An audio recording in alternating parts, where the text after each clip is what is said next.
This is the Retro XP Podcast, a podcast dedicated to retro video games from the first and second generation with the Odyssey, Atari 2600, and a television, all the way up to Gen 7 with the Xbox 360, PS3, and the Wii. On today's episode, we'll be talking about home console light gun games. Interestingly enough, the dedicated light gun game craze kind of ended in the Generation 7, so it's kind of fitting for this podcast, with the last notable light gun being the GunCon 3, which came out on the PlayStation 3. It was packaged with Time Crisis 4. There are a few obvious reasons why we stopped getting light gun games at this point, but light gun aficionados, we were eating pretty good for a while back then. We'll discuss what systems had dedicated light guns and some of the best games to play for those consoles. I'll also be sharing my thoughts and experiences with the Polymega GC-1 gun controller I just received in the mail a few days ago. With that, let's get started.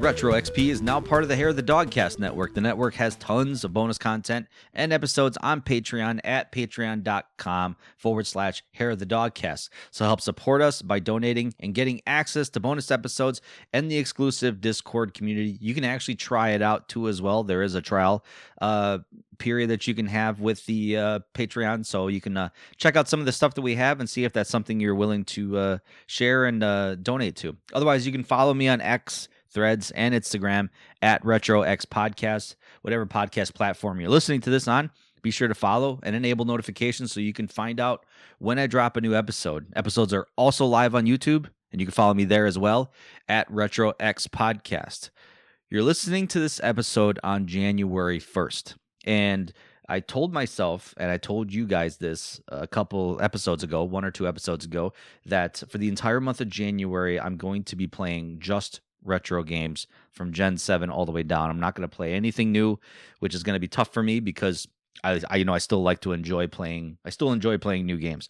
And I told myself there's a lot of games on my shelves that haven't been played in a long time, and some games I haven't played, period. I bought them, put them on the shelf, and then just let them sit there. So I'm going to kind of give you guys some posts and some updates on my social medias on what I've been playing, kind of more in time with, social media posts, as opposed to just like waiting for every episode to see what it is I've been playing. So obviously I'm going to talk about what I've been playing on my future episodes for this month. But if you want to see kind of more the day-to-day basis, or like every so often what I'm playing lately, follow me on my socials there. And I didn't plan anything on what it is I want to play or what I want to focus on. I think I'm just kind of do it as a day-by-day basis. Like, what do I feel like playing? It'd be kind of daunting to look at my shelves and just really try to pick one in particular, but we're gonna see. We're gonna see how it goes. So, thanks for joining me on 2026. It's gonna be a lot of cool stuff happening this year. So let's kick things off with my thoughts on the Polymega gun controller, which I'm sure many of you tuning in are actually pretty curious about because it's in the title. So for starters, the Polymega itself, the Polymega is a system, and it's a hardware emulation device with detachable modules for other systems as well. So, for example, the base unit is the main system that plays disc-based games. It's got a CD drive in it. The base unit can play PlayStation 1 games, Sega Saturn, Sega CD, Neo Geo CD, TurboGrafx CD, and PC Engine CD. Doesn't play anything after that, unfortunately. Doesn't play PC games as well either. I mean, I think you need a Windows-based platform to do that. You can install the game on the system's dedicated hard drive. You can also install extra SSD drive or whatever if you wanted to basically use it as your full, digital library.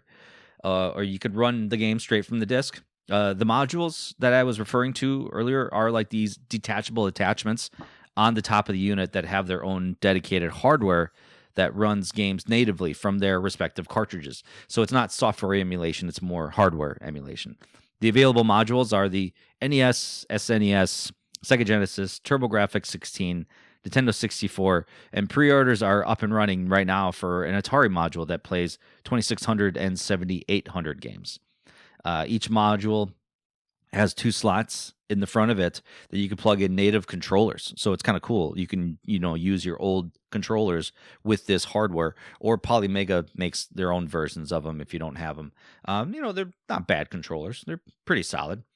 So real nice options for retro gamers out there that want to play retro games on your HD TV. It has HDMI ports on it, so you can't just really plug this into a CRT TV.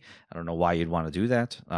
If you wanted to play games on your CRT TV, use original hardware. It's got tons of options for screen filters, resolution changes, as well as background features. Like there's an installed cheat code databases for a lot of games. You got detailed descriptions on all the games with Polymega's own game database that it pulls from and it scrapes from. And obviously, it's got the ability to run patches on games. So I have a patch for Police Knots, an English patch, because I have the Japanese copy. I also had a Japanese copy of Chrono Trigger for a long time, and I ran a English translation patch with that too as well. So cheapest way to play Chrono Trigger natively on the SNES, if you're curious about that, because it's much cheaper than the American version. I could talk a lot more about the Polymega, but that's all I'm going to say at this point. If you want me to do a deeper dive, let me know on my socials when I post this episode. I've had this system for over 4 years at this point, and I actually use it quite often. So I can give you kind of like a more deep dive on what it does and how my experiences have been with it. So anyway, pre-orders went up for this gun controller 4 years ago with the company promoting that they were using something called Sinden technology with their gun. Sinden made a PC-compatible light gun many years ago that was able to run on modern-day displays, and it featured a camera with the lens within the lens of the muzzle that tracked objects on the screen instead of the old-school like lasers that were used with the older light guns. It's great tech, however. Apparently, according to some people now, Sinden is kind of like outdated technology at this point. And I would agree with that. And just only recently, we had the game light gun that just came out that uses integrated AI tools within the gun itself to help track objects on the screen that make the tech super easy to use and not require constant calibration. The Sinden technology works well by all accounts, and many people were praising it when it came out years ago through Kickstarter campaigns and still use them to this day. You can actually go on their website. I think it's sindenlightguns.com, or you can order the guns right now if you want. They're pretty pricey, but I think well crafted, well created from the tons of reviews I've seen with it. I never had these in the first place. If I wanted to play light gun games, I just fired up my old CRT TV and just did it there. But of course, like I said, these work on PCs and built up emulator units like Linux-based devices and Raspberry Pis. If you don't know what a Raspberry Pi is, it's not an actual Pi. I think I may have to bookmark this as a reminder to make an episode on this cool little device, especially if you want to make a little tiny home emulation machine for yourself. So fast forward 4 years. Many frustrated customers later, myself included, the majority of us finally got our hands on the Polymega's light gun. I pre-ordered this a year and a half ago, but many other people did when they first announced it 4 years ago. So I obviously have been waiting as long as many others, but a year and a half, with slow to zero updates, it's still a long time.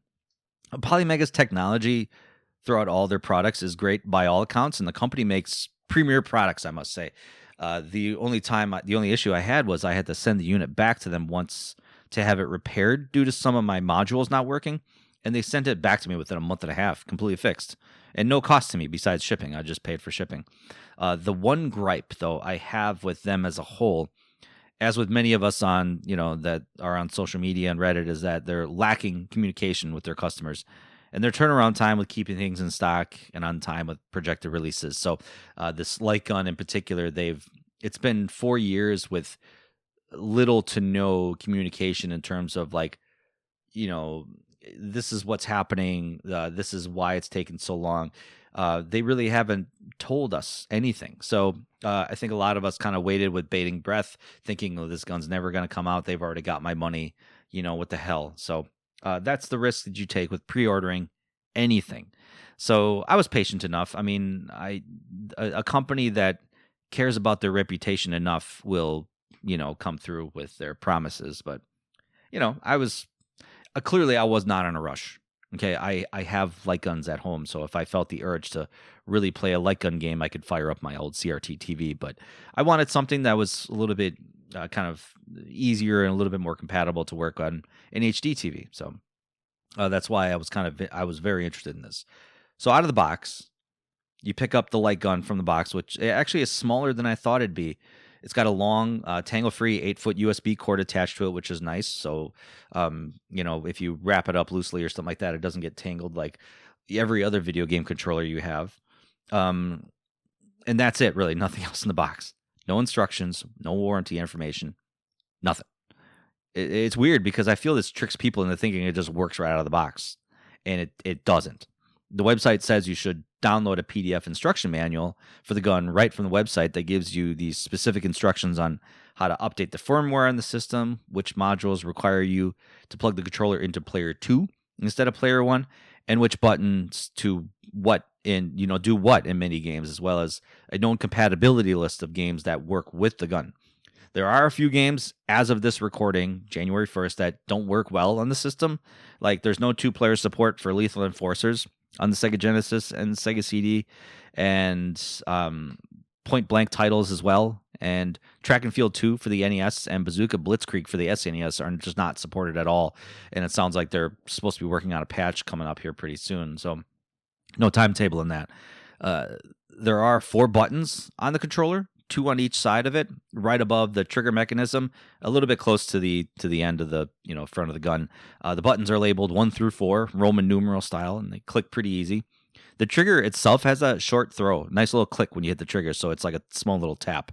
It's not like a big pull like a standard handgun, I guess. So when you pull this out of the box and you're ready to use it, remember to pull there's a clear sticker on the lens. Remember to take that off. Obviously, it was placed there to help protect the lens when shipping, but I'm pretty sure it will mess up your accuracy if it's still on there. And honestly, the build quality overall is fantastic. Feels good in the hands. The handle itself is pretty thick, so if you're the type of person that has small hands, this may hold pretty big in your hands.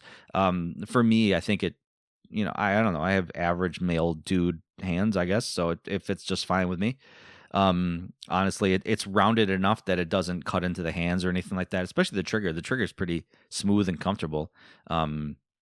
I was, putting in some time with this and really wasn't getting sore. I think my only problem with light gun games is I grip it really hard. And I think that's just my natural tendency is just to hold things really hard. So my arms and my shoulders get sore after a while because I'm like gripping so hard. I really honestly don't know how to fix that, but it is what it is, I guess. It doesn't feel flimsy at all. It feels like a solid product. It's $110 in the store right now, and it looks like it's in stock as of recording. So if you order one now, you probably can get it pretty quickly. So this is probably the reason why, and I'm just taking a guess here, this is probably the reason why it took them so long from the start of pre-orders to, full release to pre-orders. The people that pre-ordered this is that they probably wanted to get their stock sufficiently ready enough that if once they release everything to the people that pre-ordered it, they would have a ton of stock on hand for anybody that maybe wants to come on the website and buy one immediately. So this isn't a rich company. They don't have Sony money. They don't have Nintendo money. They're still a small international company that's trying to deliver a product and a good product to its people. So, it's not like they could just be like, hey, let's just dump a bunch of money and make a bunch of stock. Like, that's just not how business works. I want it to work differently. I want it to come out sooner rather than later, but, you got to understand the market, I guess. So games, how does this thing work? Like I said, it's got a webcam in the lens that tracks shootable objects on the screen, making it pretty accurate. Although it still does require some calibration, both in the Polymega user interface and, of course, within the game's menu options themselves. And I would say, in my experience, when you fire up the Polymega, you should only need to calibrate it once through the Polymega's menu, which is accessed by you click the thumbstick on the back of the gun. Down where it says controllers, you could turn the gun controller on and off if you want, and you can calibrate it manually. You can, in the system options, you can enable advanced options that can have you change the brightness and color settings on the Polymega for the GunCon controller, depending on the TV that you have. I haven't used it. I really didn't feel the need to. I don't even know if that would even be an advantage to me. So I really haven't felt the need to use it. I've just been using the standard calibration. You do have to enable the border within the settings. And that's really how the gun knows where its playing view is. It's annoying to look at, I know, because for me it comes up as like a light green color, and a box that's around the screen. But it's really not that big a deal. I barely even notice it when I'm playing. It's part of the tech. It's part of how that works. And I would say that's pretty much the majority of any modern light gun game that you have right now. It's going to have that border because that's really how the webcam knows. After that, you fire up the games and you play. There is one caveat, though, for the most part. When you plug the gun to the base unit, you just enable it as your primary controller and off you go. Player one, that's it. You don't need to plug in any other controllers or anything. However, for the NES, SNES, Genesis, and Sega CD games, you have to enable the gun as player two and have a controller as player one. If you remember, this is how you had to play it natively on the original hardware. For the PlayStation 1 and Sega Saturn, you just plug it into player one, and that's it. It was interesting for me because I was like, that just seems pretty not intuitive, but that's not intuitive by today's standards. That's how we did it back then. So it's like, oh yeah, that's right. That is how we did it back then. It's kind of weird. So as far as what I played Duck Hunt, Hogan's Alley for the NES, and both worked great on the NES. Actually, that first game I fired up was Duck Hunt. After my calibrations, I was like, wow, this is Duck Hunt. I can't believe I'm playing this on my HD TV. I don't have anything for the SNES, and for some reason, I also don't have anything for the Sega Genesis, so I'm going to have to change that pretty soon. When I was looking at my collection, I was like, dang, I don't have any. I mean, I don't have the Super Scope for the SNES, so there's no reason for me to have, but I have the Menacer. Anyway, whatever. So I played both Time Crisis games for the PlayStation, the original and Project Titan, as well as Gunfighter, Legend of Jesse James, Area 51, Point Blank 1 and 2, and Resident Evil Survivor. I have the Japanese version because only the Japanese version works with the light gun. There's a reason for that. For the Saturn, I had played Virtual Cop 1 and 2 and Maximum Force for the Saturn. And then I played Crime Patrol for the Sega CD. In my experience, following the instructions in the manual that I downloaded and printed, everything worked as it should. My only major issue was Crime Patrol for the Sega CD. For some reason, I could not get that calibrated to save my friggin' life. I mean, no sweat off my back. It's not like a big game. I think it was like a Laserdisc type game because it came out on the PC Engine as well. Whatever. I mean, it's like full motion video that stops when you shoot, and just for some reason I calibrated in the game. I calibrated on the Polymega, and it could never be straight. I would have to like compensate by so much, and even still, it's just not. It wasn't consistent. So I was like, whatever. Maximum Force for the Sega Saturn, I remember it actually being pretty challenging to calibrate properly when I played it on my CRT TV, and it's pretty much the same on the Polymega with the new controller. The Dreamcast was also pretty hard to calibrate properly with a lot of their games. And it was weird because you almost had to like there was a little bit of compensation you had to do all the time. And with a couple of the Dreamcast games, it was like that. And the Sega Saturn games, it was like that for Maximum Force when I remember playing it. For some reason, Virtual Cop was not affected by this. I don't know. I think it's just all kind of down to development. One thing I noticed though with all these games is that I swear I used to be much better at light gun games when I was younger. And I'm sure with enough practice, I can get good again. But I had this odd tendency at this time, as I'm sure many of us do, and you as well, is say to ourselves, it's not me. The game is bad. The game's broken. I'm not bad. Be humble with yourself, you old fart. You're just not that good anymore. Granted, there are odd moments when the calibration does go off, requiring you to do some reconfiguring. Like if you take a moment where like you're actually looking down the barrel and you're shooting, sometimes you could see where the target hits. It's a little off. And keep that in mind too as you play, because some of us have a tendency, and you kind of you notice this if you shoot in real life. You have a tendency to like kind of like raise or lower the gun, sometimes from fatigue or sometimes from just your natural tendency. And, you have obviously every gun has that sight that you want to line up. And sometimes I noticed after calibration, you try to keep that sight in line with the top of the gun. And if you waver, your aim is going to be off enough to the point where, you're going to be like, I swear I hit that guy. I was pointing right at him. Well, keep in mind how you're holding your gun. That is a big thing about it. These things are accurate, but they're not going to be pinpoint precision. So be realistic with yourself. And like I said, there are odd moments where the calibration does go off, requiring you to do some reconfiguring, but there are some outside elements that you can fix to help with the accuracy. From what I've heard from other people, lighting in the room is real important. Make sure it's not too bright and ensure there's no glaring lights or glares pointing at the gun that can obscure the camera inside the lens. And honestly, I had my room lights down pretty damn low, and it really didn't affect my accuracy and calibration. So it adds to the immersion a little bit too. So distance from the TV is also important. So make sure you're centered on the TV and, of course, accommodating to your height as well. If your TV is high up, sitting and pointing upward is going to mess with your accuracy a little bit.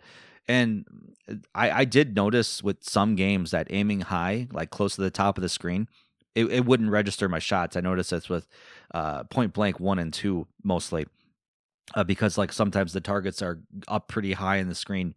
So I futzed with the aspect ratio settings in the Polymega and zoomed in slightly to improve that accuracy. So it helped me there. And listen, I felt like I should have led with this beforehand, but I'm gonna, I guess, walk it back here. I want to be clear that I'm not a shill for this company.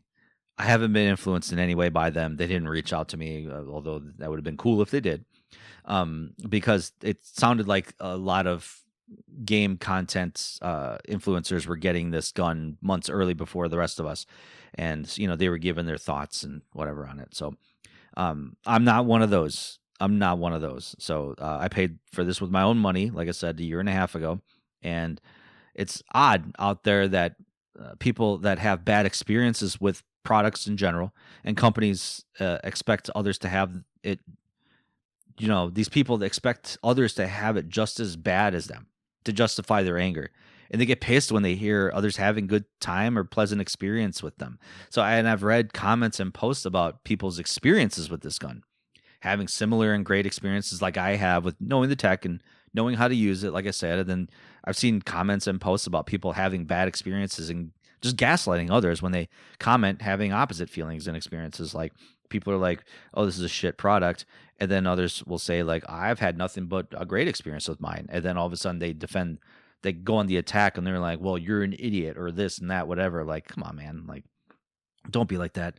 Listen, nothing works right out of the box. Nothing works. You pick it up, you plug it in, and it works right away. This controller especially. This requires you to learn how to use it, learn how to calibrate it, and know all of its ins and outs.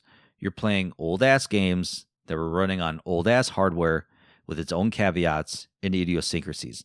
It's not going to be perfect, and also keep in mind, you're probably a horrible shot to begin with. I actually watched a video of a guy having a literal meltdown over not being able to play the American version of Resident Evil Survivor with the gun, when the American version never had light gun support to begin with. And he actually switched over to the Japanese version, and he didn't know how to move. To which, if he downloaded the manual from the website, he could have seen how to do so. I experienced this myself, the movement confusion, because I was like, thinking, well, there's the analog stick. Like, why can't I just move with the analog stick? It would make sense to my gamer brain, my modern gamer brain now. However, not how that worked. Moving forward, you point the gun down, you hold the trigger. That's how you move. It's in the instruction manual, so I was like thinking, like, man, do I have to Google this? But I looked in the instruction manual that has specific button configurations for a lot of different guns, or a lot of different games, I should say, and they had that in there for Resident Evil Survivor. Hey, to move forward, point the gun down, hold the trigger. And it's super intuitive, actually. It works really well. So, like I said, learn the tech, learn what you're using. Like I said, nothing is going to work perfectly. Keep in mind, this gun is supposed to work on multiple different platforms with all their own idiosyncrasies. This one gun works for Nintendo games and works for PlayStation games. And Sega CD games and Sega Saturn games all had their own different, variations of technology. So, I mean, I'm not giving it a pass. Like I said, this gun still, like I said, is not perfect, but be realistic with yourself. Okay. And like I said, with the whole manual thing, that's going to solve a lot of your problems. Looking at all the different caveats of it, and that is my one major complaint about this, is that the manual should have come packaged with this controller. And I can understand maybe why they chose not to do this, because they're still updating things with the gun on the back end, and not all of the games themselves are fully compatible. So I'm sure they'll have updated manuals on the website as they progress. But for crying out loud, they should have given us a little something in the box to help with setup. I knew about the instructions on the website long before the gun arrived in my hands. So I knew when I got the gun, I went to the website, downloaded the instructions right away.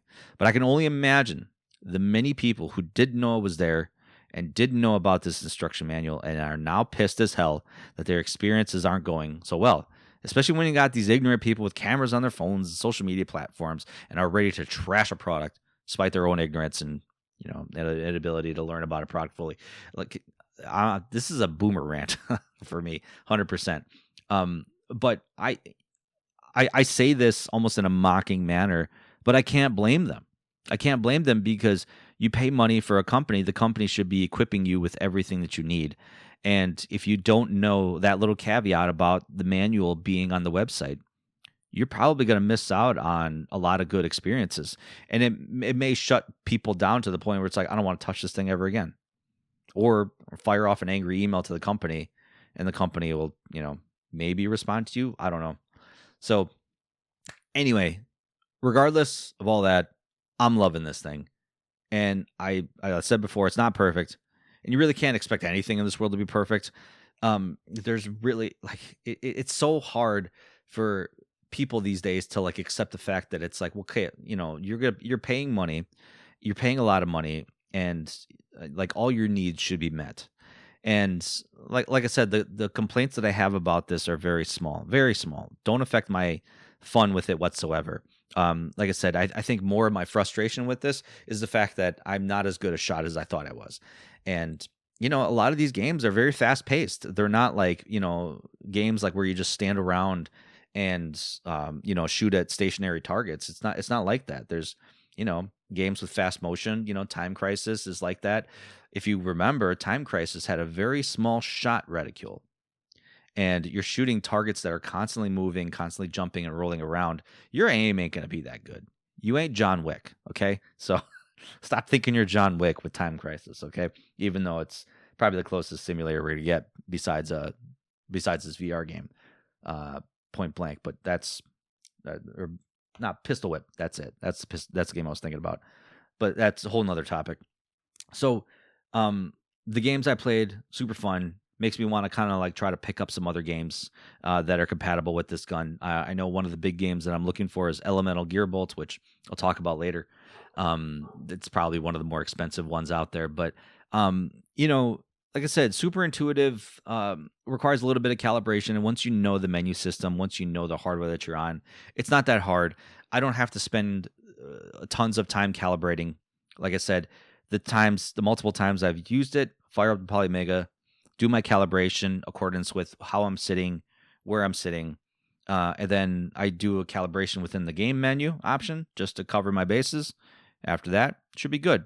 I don't have to redo any configuration or anything like that multiple times, unless I shift movement, unless I move to, maybe if I decide, hey, I want to lay back or something like that, that's going to mess with the calibration no matter what you play on. So would I rather play on a CRT TV? Absolutely. I'd rather play on a CRT TV, but currently with my setup, I don't have my CRT TV set up and ready to go. So, if I had a choice, I would rather play on an old TV with old retro hardware with the old guns. But this Polymega is so nice and just so convenient to have everything, all these things in one area, one setup. And then, like I said, I could, pop a PlayStation game out, put a Sega Saturn game in right away. I want to say the most fun I've had with this, out of the games I played that I talked about, was Virtua Cop and Duck Hunt. Duck Hunt was like, man, that brought me back. Hogan's Alley was fun too, but Hogan's Alley can really get pretty hard. But Virtua Cop was fun. Time Crisis was a blast. I love Time Crisis so much. I just there's so many other good like PlayStation 2 games. I just wish Polymega would play PlayStation 2 games, but I know they said in their frequently asked questions section that that's never going to happen. So anyway, I'm not going to recommend you get this one way or another. I'm going to leave that up to you. I'm having a lot of fun with it. You go on the internet, you're going to find people that agree with me. You're going to find people that disagree with me because maybe they're having different experiences. I mean, with buying any tech, there is a risk of just it coming to you not functioning or not working or broken or something like that. You take that risk anything you buy. So, yeah, like, if you have a Polymega system, yeah, I would say take a chance in this. Like, honestly, I think this is a pretty much a must-have if you have a Polymega system. And whether you like to play the occasional light gun game or you're a big hardcore light gun gamer, I think this is a good peripheral to have. Yeah, I would say it a must-have, even though I just said 2 minutes ago that I'm not going to sway you one way or another. But like I said, for me, it's a must-have because I love light gun games, which is why I'm so excited to have an episode dedicated to just light gun games in general. So that's modern light gun tech, which is a little bit different than what we were using back in the day. What about the old tech? How do we play old light gun games on our CRT TVs, and why can't we just play these games on our modern TVs? Can we? Can we just plug in a Nintendo and fire up Duck Hunt with the original Nintendo Zapper on our HD TV? No, you cannot. And light guns, old retro light guns, are designed only to work on CRT TVs because the technology, they rely on specific fast pixel by pixel scan of an electron beam from the light gun itself, and that electron beam projects onto a photophorescent screen like a CRT has, cathode ray tube. Basically, that's why this what makes those TVs so damn heavy. So if you grew up in the 90s and 80s, 70s, basically anywhere where, before the early 2000s, you had a CRT TV, these large mammoth TVs. And, like I said, when the electron beam from the light gun pointing onto anywhere on the screen, and when you pull the trigger, you see a brief flash as the beam hits that target area. On the NES, it's pretty noticeable. It's pretty, wide, like bright flash. But on the PS1 and Saturn, it's a little bit quicker, a little bit more subtle. It's more fast-paced, comparatively, compared to the NES. When you pull the trigger, like I said, the game sends a signal to blacken the entire screen for one frame, then redraws the target you're pointing at in white on the next frame. And, it's faster than a lot of times the human eye can see, but, if you were to slow it down, that's how it works. That's how it operates. So the light gun sensor detects that precise movement when the white target appears on the screen, which you're pointing at, and it notes the horizontal and vertical position. Modern LCDs, LETVs, 4K TVs use entirely different digital technology that destroys this precise timing, making the gun sensor register literally nothing or at completely incorrect location. So, I mean, you can plug in your PS2, even your NES to your HDTV and play it. If you got the ports, you got the plugins, you can do it. Especially with upscalers. You got upscalers, you can totally do this. But you can't plug in the old light guns to them and use them. Nothing happens. The Wii and the PS3 created these sensors that measure the controllers within a determined space, and using your controller that had a sensor on the end of it as well, and it was able to determine precise location on the screen. They, with both of them working together, kind of similar to a TV remote. You point a TV remote at something, and there's a sensor on the front of the TV that measures where your remote is. So I don't know. I'm not a tech guy, but that's generally how it works. The PS3 had something similar with the GunCon 3, for example. And the GunCon 3 came packaged with Time Crisis 4. You had these two square sensors that you had to hang off the top corners of your TV, which determined the play space. So if you had a small TV versus a large TV, it accommodated for that. And the gun con worked in tandem with those sensors as you fired your gun toward the screen. The PS3 actually ended up getting Move controllers, these controllers that were like handles with like big lighted balls on the top of them. Literally, that's how they are. If you remember these things, if you know, you know. They worked in tandem with actually a forward-facing camera, something like a webcam, and determined play space on that alone. We got Time Crisis Raising Storm using that tech, as well as Wii ports of House of the Dead Overkill, House of the Dead 4, Resident Evil Umbrella Chronicles, and the Dark Side Chronicles, and Dead Space Extraction, to name a few. The Wii actually had some pretty good ones too, besides the ones I mentioned just now. There were other games like Ghost Squad and Target Terror that were pretty cool. Now, what was interesting about these controllers, the PlayStation Move and the Wiimote, is that they could be used on their own. You know, you could use them as almost like a remote, as well as you can attach them to plastic gun models to give the player like this sense of immersion, like holding something actually tangible in your hand that kind of is similar to a gun. The PS3 actually had some cool assault rifle looking attachments. They had a proprietary one that looked pretty cool. Didn't look too realistic, but you could still hold it almost like an assault rifle. And we had some kind of lame looking ones. The exception of the Resident Evil Umbrella Chronicles, it came packaged with a Magnum revolver attachment. It looked pretty awesome, actually. After this generation, development began on VR headsets, which pretty much made light gun games all but obsolete. I mean, VR games admittedly provided a hell of a lot more immersion than a plastic light gun ever could. So, but still, there's nothing like holding a plastic replica of a gun in your hand and shooting targets on a TV screen, holding something actually tangible that feels like a gun. I don't know if that's just me or everybody, but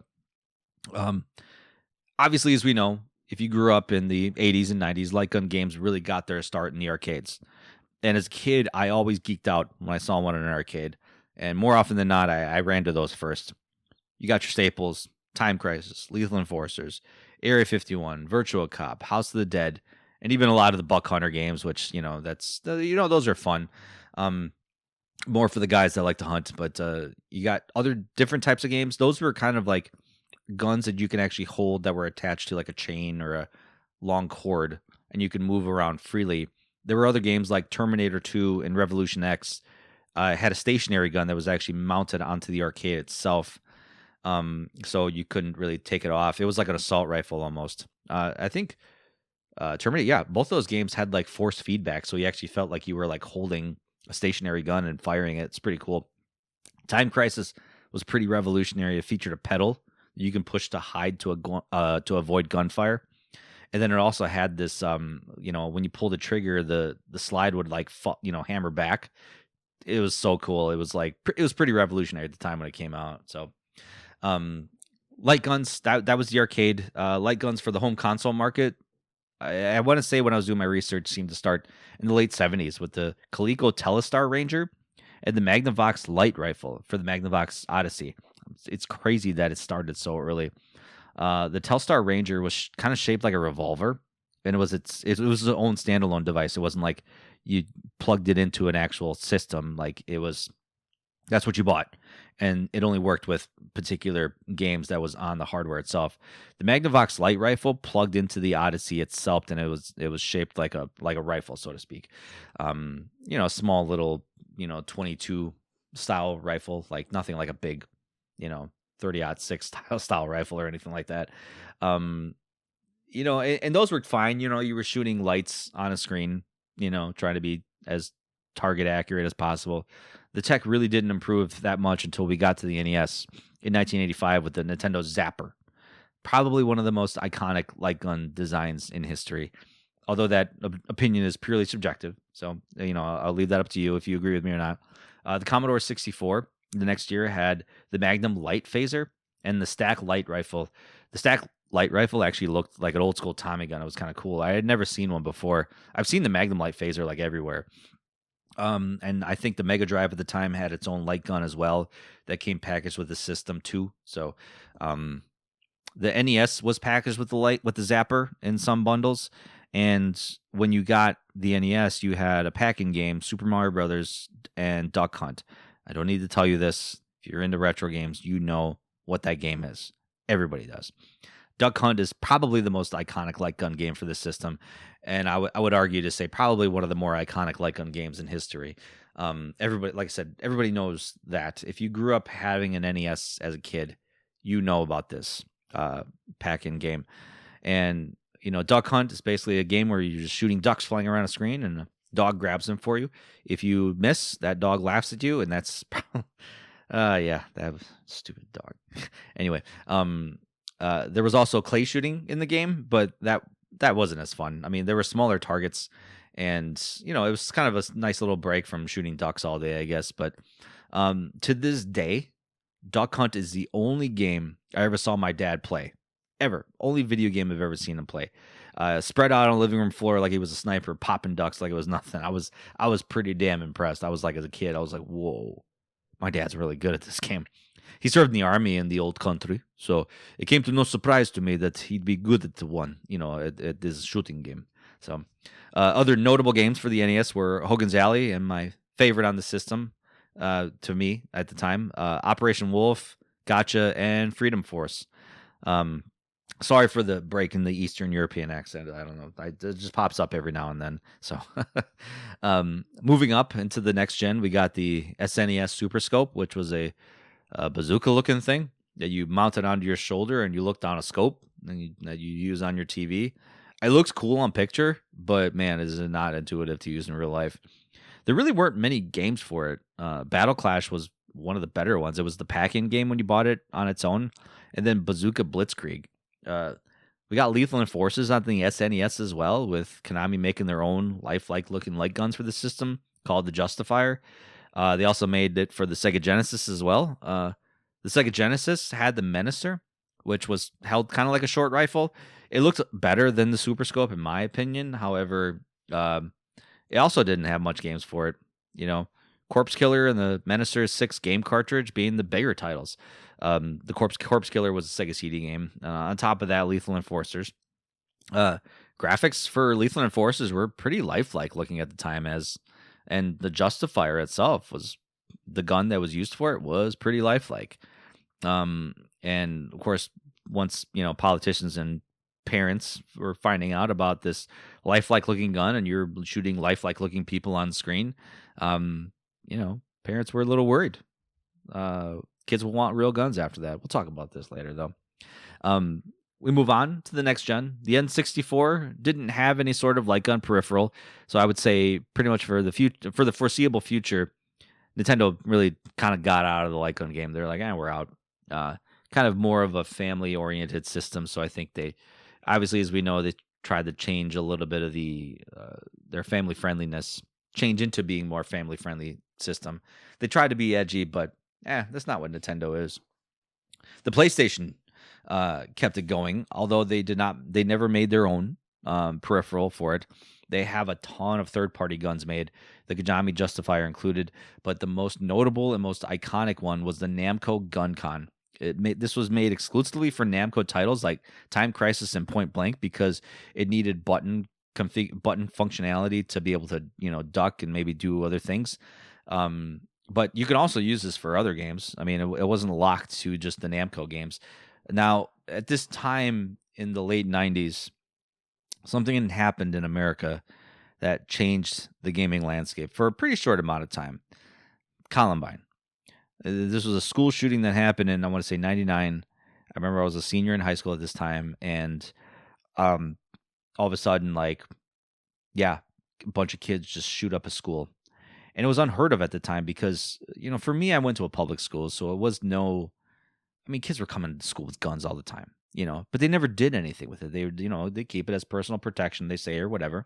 But, no one came in with the intent to just all of a sudden just indiscriminately start shooting people. I mean, it was terrible. It scared a lot of us in high school because it was like, well, the next kid that maybe I pick on or something like that, is he going to, come back tomorrow and shoot up the whole school? Like, it was a pretty scary time, especially with, this was everywhere in the news.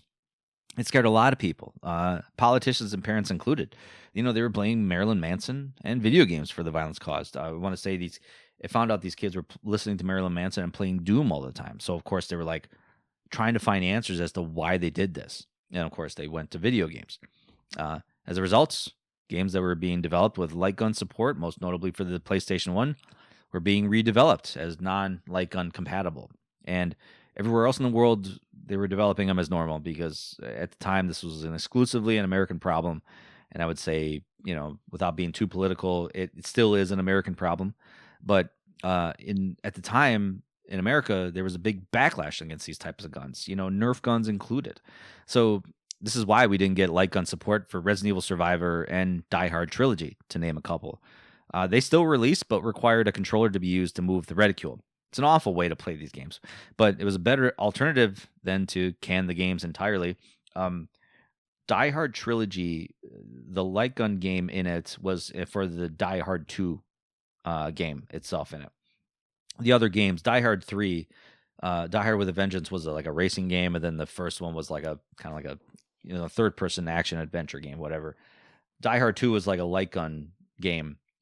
And if you get the Die Hard Trilogy Greatest Hits Collection, that is light gun compatible. So keep that in mind.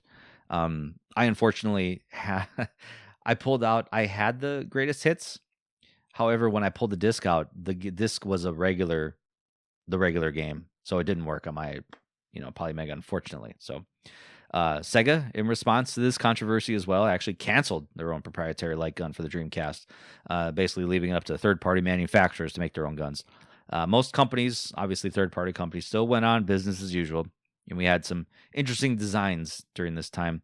The Dreamcast at the time did have Confidential Mission, House of the Dead 2, and Virtual Cop 2 in its short lifespan, and the Mad Catz Dream Blaster ended up being the official gun for the Dreamcast. And let me tell you, it's a weird looking handgun peripheral. Probably a purposeful design choice to make it look not realistic as possible. Make it look as unrealistic as possible. So at this time, things were kicking up a notch, and PS2 had some bangers on their system. The GunCon was available to work on the PlayStation 2 from the PS1, but the GunCon 2 really changed the game. Added an analog stick on the back of the gun to allow movement during gameplay with your thumb. For the most part, like when you think of light gun games, they're like on rails types of games where the game moved you forward and then stopped when enemies began coming at you on screen. You dispatched all the enemies, game moved you forward again, and it's that same gameplay loop for a long time. And these games aren't really long. You could probably knock out a game from start to finish, any of the campaign modes, half hour, 40 minutes, whatever, if that. Now with the GunCon 2, you can move yourself almost like a first-person shooter. So games like Resident Evil Dead Aim, Endgame, Ninja Assault allowed you to move around freely in some segments. And Endgame, I remember, was the first game I remember that allowed you to utilize both guns at the same time, allowing you to dual-wield pistols. I think you had to beat the campaign first to enable this functionality. And oh my God, that was so awesome at the time. You felt like a true badass, like pointing two guns at your screen. I know there was like some games that allowed you to, you could play two-player, with two guns and then operate it like that. But it wasn't very intuitive because if player two got shot, you had to like hit start or continue on that controller. It wasn't very intuitive. So this game allowed you to put two controllers in one player one port. So it was pretty cool, I thought. The game wasn't fantastic or phenomenal, but it was still fun. There was another use for the GunCon 2, like in Starsky and Hutch, the game. In certain driving segments, a player 2 can use the gun to shoot at other vehicles. You can't do this with player 1 controller. Other notable light gun games besides Time Crisis 2 and 3 and Time Crisis Crisis Zone were Vampire Knight, Ninja Assault, and Dino Stalker. At this time, too, Xbox didn't have much except for House of the Dead 3 and 2 packaged, House of the Dead 2 was packaged in it, and Silent Scope. Silent Scope needed its own dedicated light gun, which was fashioned like a sniper rifle.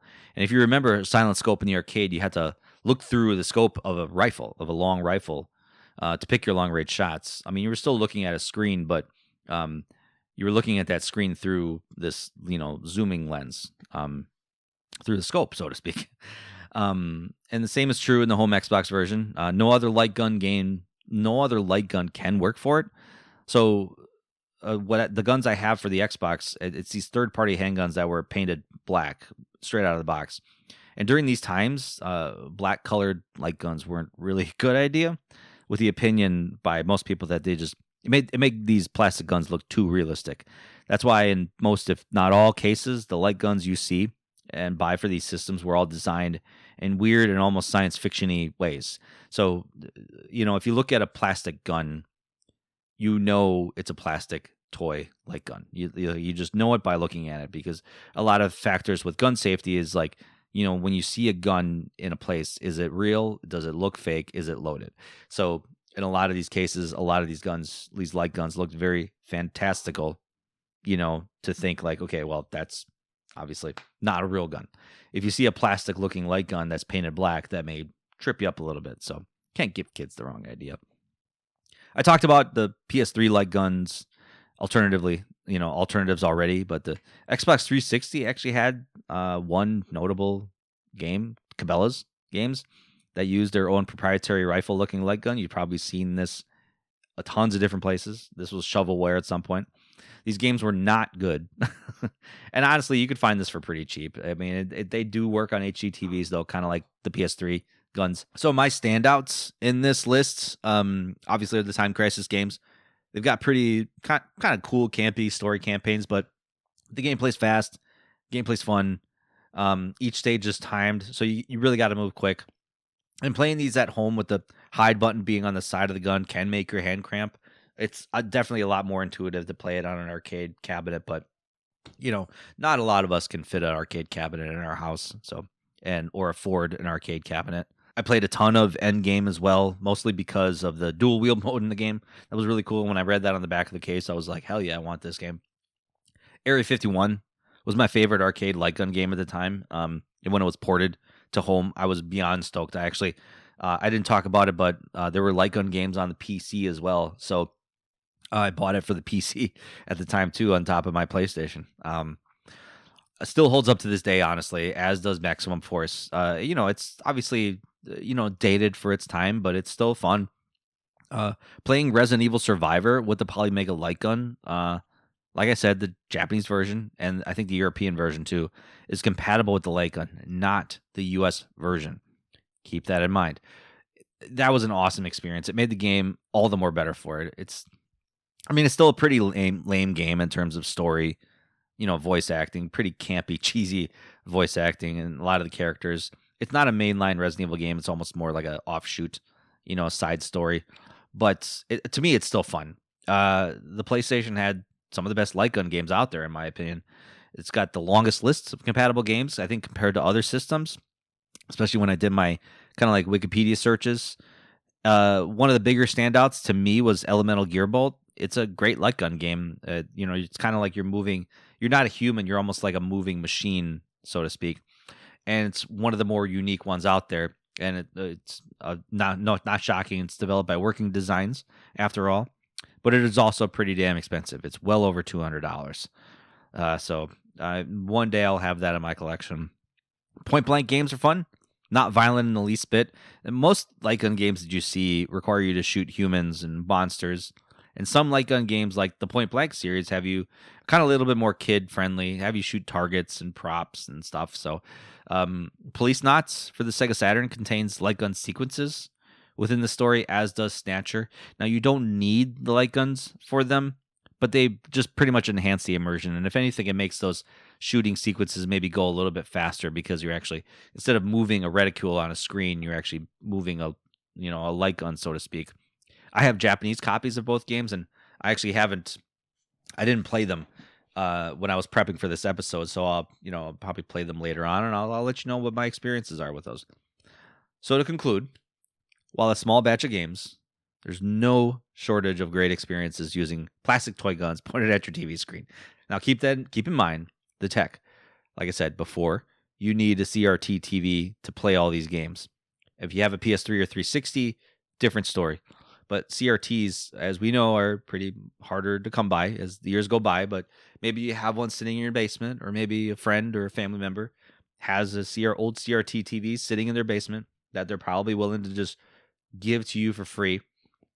They sell. I've seen some video game stores where they'll actually sell CRT TVs, but mark them up pretty high. Especially the Sony Trinitron, which is some would say is probably one of the better CRT TVs for video games in general, just with the color matching. The TVs are pretty top notch.